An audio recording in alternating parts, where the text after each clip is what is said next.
আসসালামু আলাইকুম বন্ধুরা, আশা করি যে যেখান থেকে আমাদের আজকের এই ভিডিওটি দেখছেন সবাই ভালো আছেন এবং সুস্থ আছেন। ছাদ বাগানে মরিচ ও টমেটো গাছ রোপণ নিয়ে এটি আমাদের তৃতীয় ভিডিও। প্রথম ও দ্বিতীয় ভিডিওতে আপনারা দেখেছেন ছাদ বাগানে আমরা কিভাবে গাছগুলোকে রোপণ করেছি এবং কিভাবে গাছগুলো ধীরে ধীরে বেড়ে উঠেছে। এই চ্যানেলটি সাবস্ক্রাইব করে আপনারা ভিডিওগুলো দেখে নিতে পারেন। আশা করি ভিডিওগুলো আপনাদের ভালো লাগবে। এই ভিডিওর মাধ্যমে আমরা দেখব কিভাবে গাছে সার প্রয়োগ করতে হয় এবং ফুল ফল ধরলে কেমন লাগে দেখতে, এ নিয়ে আমরা ডিটেলস জানাবো আপনাদের। আমাদের অনুরোধ থাকবে সম্পূর্ণ ভিডিওটি দেখতে আপনারা আমাদের পাশেই থাকবেন। বন্ধুরা, আপনি দেখতে পাচ্ছেন কিভাবে আমরা সার দেওয়ার পূর্বে গাছের গোড়ার মাটিগুলোকে আলগা করে দিয়েছি। এতে সারগুলো মাটির সাথে খুব ভালোভাবে মিশে যাবে। মাটিগুলোকে আলগা করে দেওয়ার সময় আমাদের অবশ্যই খেয়াল রাখতে হবে যাতে গাছের গোড়ার কোনো ক্ষতি না হয়।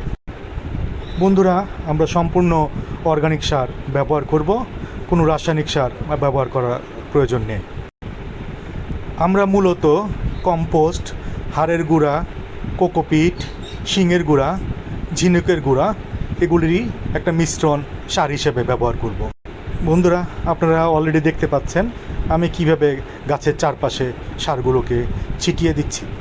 আমাদের সব সময় চেষ্টা থাকবে গাছের গোড়া থেকে একটু দূরে সারগুলোকে ছিটিয়ে দেওয়ার পর সারগুলোকে ভালোভাবে মাটির সাথে মিশিয়ে দিতে হবে। মিশিয়ে দেওয়ার পর হালকা পানি দেওয়া যেতে পারে, তবে খুব বেশি পানি না দেওয়াই ভালো। অর্গানিক সারের উপকারিতা নিয়ে অলরেডি আরেকটি ভিডিও আমার ইউটিউব চ্যানেলে আছে, আপনারা সেটিও দেখে নিতে পারেন। অর্গানিক সার দেওয়ার ঠিক এক সপ্তাহ পরে বন্ধুরা আপনারা দেখতে পাচ্ছেন আমার গাছে কি সুন্দর ফুল এসেছে। আর এটি হলো ছাদ বাগানের আসল সৌন্দর্য। বন্ধুরা, আপনাদের বাড়ির আঙিনায় অথবা ছাদে যদি কিছু পরিমাণ জায়গাও থাকে তাহলে প্লিজ এই গাছগুলোকে লাগিয়ে দেখতে পারেন। আশা করি আপনাদেরও মনটা ভরে যাবে।